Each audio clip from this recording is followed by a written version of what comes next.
text we study after, before we graduate from 3.5-year course. And it's so beautiful because until then we study what is Vedanta. So all the texts are mostly talking about what is Vedanta.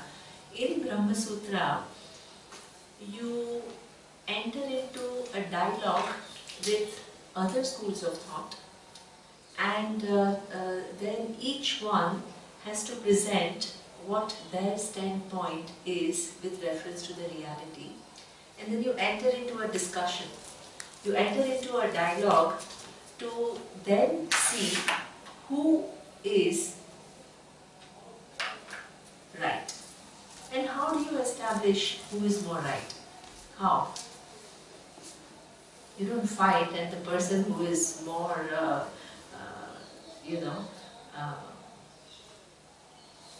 more stronger, that person wins, or you don't enter into verbal abuse, but you use your intellect and you try to really look into the truth, and you see that if there is truth, then that cannot be contradicted by any reason. And if it is something which is your own creation and it doesn't correspond to truth, then there is somewhere along the line where logically it will fall. So this is really a scientific mind, where it's nothing to do with persons, it's nothing to do with, the whole interest is in the truth. And there is a debate. And most of the contenders are not outside, they are within what we call the Indian philosophy. So if you go and study Indian philosophy in let's say Oxford or at Harvard or UPenn or wherever, or even in Bombay University, what they teach you as Indian philosophy is 6 schools of thought. Shat Darshana. It is called Shat Darshana. Okay? And within that you have Nyayika school, Vaisheshika, Sankhya, Yoga, Purva Mimamsaka and Uttara Mimamsaka. So these are the 6 schools of thought. And technically, if you follow that definition, who are we? We are the Uttara Mimamsaka. Right? And but we don't consider ourselves as one of the schools of thoughts. Basically, it's not like there is one reality and 6 different people are looking at it and each one is equally right. It is, the truth is at the center, and let's try to find out what is the truth. Okay? And whoever has got the truth cannot be contradicted by reason, and whoever is away from the truth, it will logically fall apart. So that's the whole approach. So there were debates and debates and debates about what is the truth. Okay? And there is a very beautiful incidence. There was a dialogue between Mandana Mishra and Adi Shankaracharya. Okay? Adi Shankaracharya, according to all the commentaries and everything that we will study and we have studied from, is from Adi Shankaracharya. He was a great scholar. And he was having a debate with Mandana Mishra. He was technically belonging to Purva Mimamsaka school. Okay? And they sat on the banks of the Ganga in Varanasi, and they were having a debate about what is the reality. Okay? And who was the judge? Who would judge that who wins the argument? It was wife of Mandana Mishra. So wife of Mandana Mishra was sitting there. She herself was a big scholar, and she was then going to decide who wins the discussion. And they argued and argued because both were great scholars.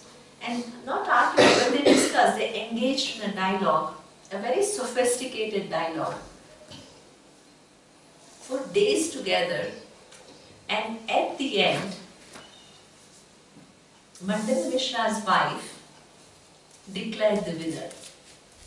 And who was the winner? Adi Shankaracharya. Not her husband, but Adi Shankaracharya. So this is also the integrity of the judge, because generally what happens, the judge feels what? Her husband is on one side and Adi Shankaracharya is on the other side. A normal human mind is what?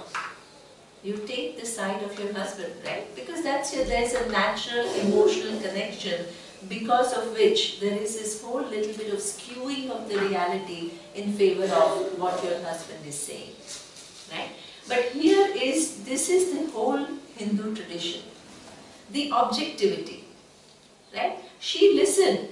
Her emotion for her husband did not interfere in her assessing who was right. She was able to follow the arguments and declare Adi Shankaracharya as the winner. Okay? So that means this is an amazing tradition where it is all debates, and what is at the center is the truth. So therefore it is not like whoever says whatever goes and everything is fine. That integrity for making sure that we all understand things accurately. It's like in science, right? If somebody says 2 plus 2 is equal to 4 and the other person says 2 plus 2 is equal to 6, you don't start by saying everybody is right, everybody has certain truth in it. What is the center? At the center is what? The truth. Right. So that's why in the science what happens is, for a long time humanity believed that time and space is absolute. Right? The whole Newtonian physics was based on the fact that everybody thought time and space is absolute and everything else happens within time and space. When Einstein discovered the relativity of time and space, what did he have to do? It's not that people said, oh, he has discovered, so let's just accept what he's saying. What did he have to do? Prove his theory. Exactly. He had to stand out there, not in front of you and me, but in front of all the scientists. And he had to show everyone what he was saying and why it was true. And who was asking him questions? All the scientists. And when they saw that what he says cannot be contradicted, whereas the time and space, absolute, that framework does not stand as much inquiry, then what happened? That theory has to be dropped. You can't say they are all equally right. You can't do that. Right? Because you can't say that the time and space is absolute is one standpoint and time and space is relative is another standpoint, and let's accept it all as equally true. That is some problem in your movement thinking, right? So therefore, you need to establish, and then whatever stays uncontradicted is the truth, and the other thing has to be dropped. But because we drop the idea, can we take it personally and can we say, oh, Newton, we don't like now? Can we say that? No. We still have a lot of respect for Newton because a lot of his theories are still used, right? But when it comes to relativity of time and space, we cannot accept it. So therefore, this is nothing to do with persons and human beings. You have to, because the opposite school is yoga, does not mean we don't like yoga. Take that out. We are not criticizing people, we are not criticizing, it is to do with inquiry into the nature of things.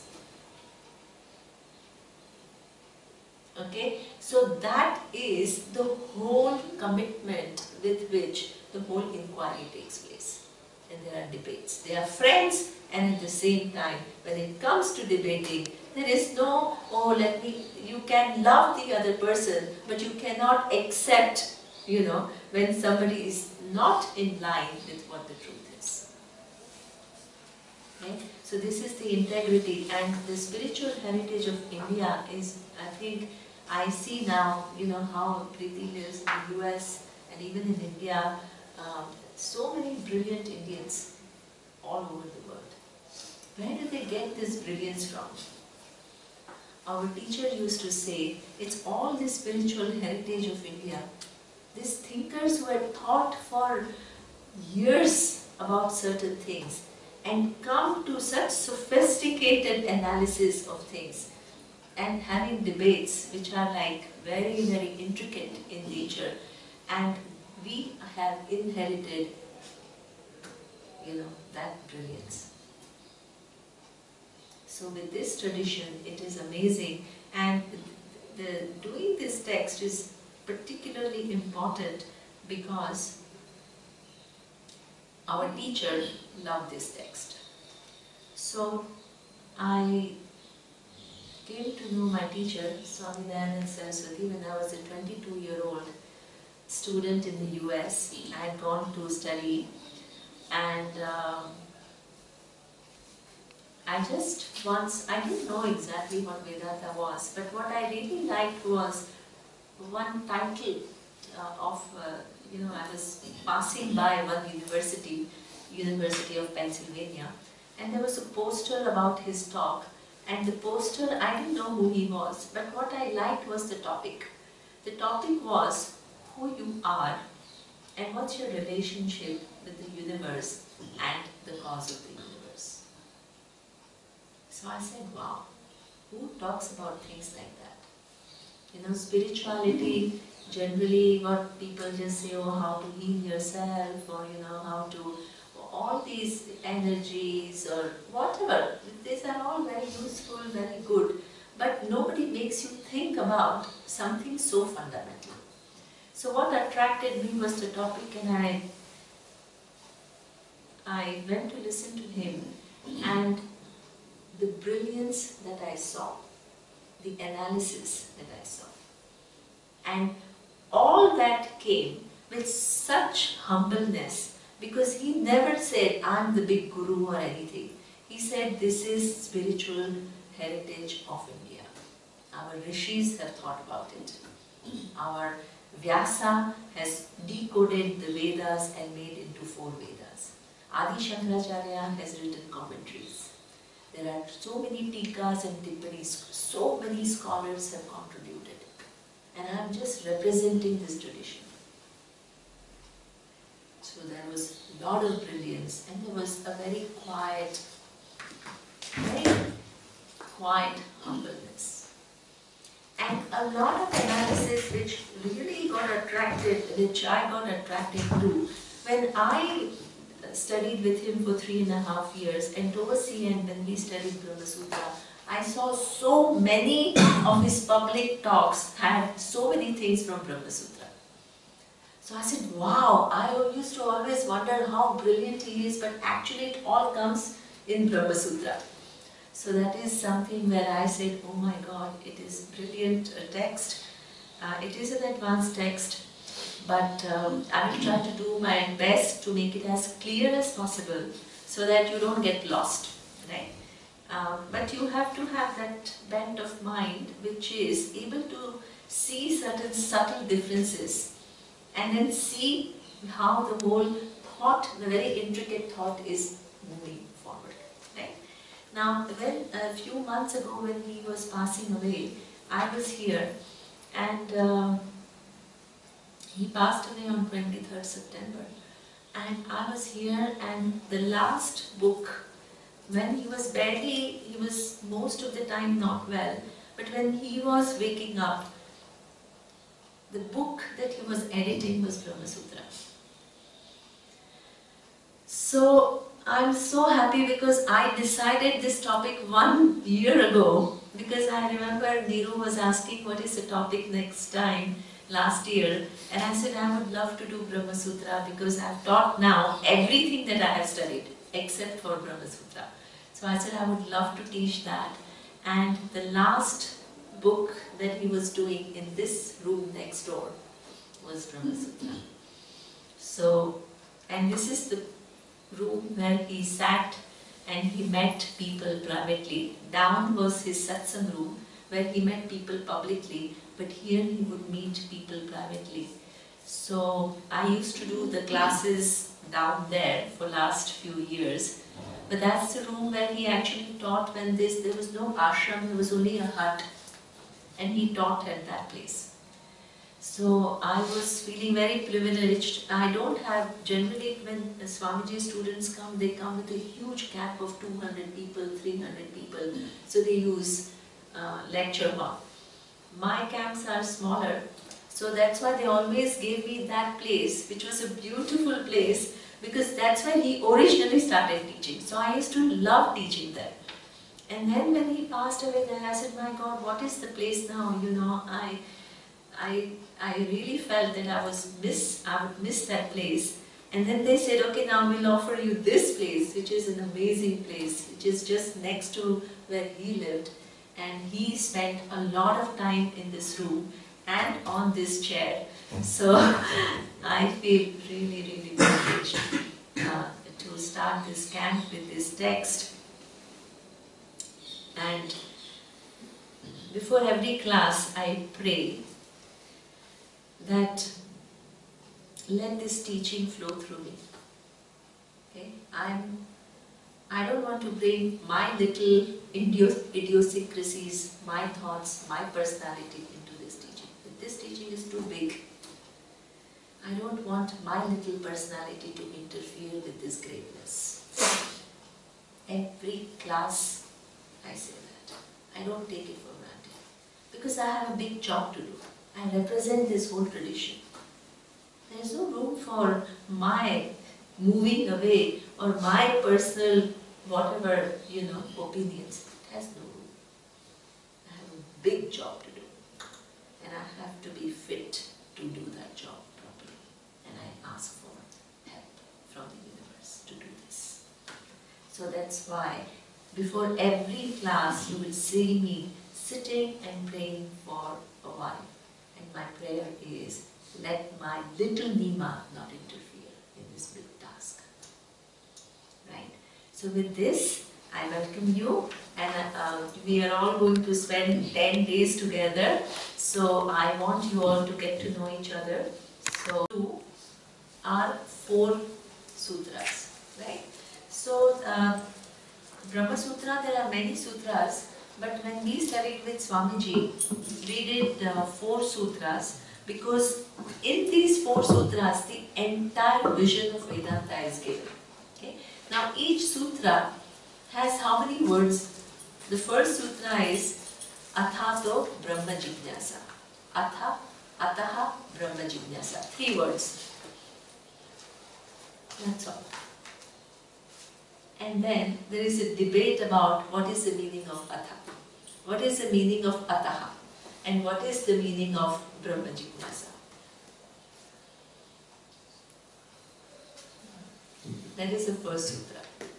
And all these different people arguing, not arguing, I don't want to use the word arguing, but debating and trying to understand what does it say. The second sutra is Janmadhyasya Yataha. Janmadi Asya Yataha. That's all. The third sutra is Shastra Yonitvat. Shastra Yonitvat. 2 words. And 1 minute. So don't worry, right now I'm not going to reveal the whole thing. And the 4th sutra is Tat Tu Samanvayat. 3 words. So the whole teaching that you are going to hear are total, how many words? 11. 11 words. So we can finish tomorrow. We need the next day, but 10 days. Those 11 words, we can spend months. What they mean, right? And there are these extensive commentaries of Adi Shankaracharya. This is the original text where all these 4 sutras, because those 4 sutras actually contain the entire vision of Vedanta. After that there are sutras, but those sutras are just going more and more in detail about one little aspect. But these 4 sutras are this much, and these are all commentaries of Adi Shankaracharya. And these are the notes that I had written when I had studied with Swamiji. So, I had to go through all of this and get everything. I have written across here all of that. So all that is coming to you in form of these notes. Wow. 11 words. Just one clarification. Right, yes. So Brahma Sutra has over 500 sutras. Yes. You are saying this 4 would cover all The of first, them. yeah. The first 4 sutras, they are called Chatusutri. They talk about the entire vision of Vedanta. After that it gets into detail of one little aspect and then they argue and things like that. But the first 4 actually cover what Vedanta is talking about. The first 4, 1, 2, The 3, first 4, one, the first 1, 2, 3, 4. That's why it's called Chatusutri. Chatusutri is what we are going to do. Okay. Now before that sutra begins, Adi Shankaracharya has what we call Bhasyam. Okay. There is a commentary which is talking about why Brahma Sutra. Why you want to study Brahma Sutra? And I think it's one of the most brilliant works of any time. This Chatusutri and Bhasyam. So we will see Bhasyam is talking about what is the nature of problem that Vedanta is trying to solve. Right? And the nature of problem, as Rajan very rightly said, is Vedanta is trying to solve is knowing yourself. Right? So Bhasyam starts by Adi Shankara asking a question. What do you mean knowing yourself? Everybody knows oneself. Is there a possibility of you living your life for 40 years, 50 years and then saying, I don't know myself? So this is the starting. It starts by saying, how is it possible that we don't know ourselves? Right? Because the whole pursuit of knowing yourself implies that you don't know yourself. And then there is a question, how can we claim we don't know ourselves? Because every action that we have done so far is meant for ourselves. So how can anybody get away by telling us that we don't know ourselves? So that's how he starts with an argument by saying that it is not possible not to know ourselves. The very fact that we've lived our life, gone to school, have had jobs, we have done so many different things, we've been scientists, we've been corporate leaders, we've been psychologists, we've been business people, we've been yoga people. And all this implies that we have some insight into ourselves. Without it, nobody can just live life. So therefore, why do we start with a presumption that we don't know ourselves? So that is how the whole Bhasyam begins, that we will see in the next class.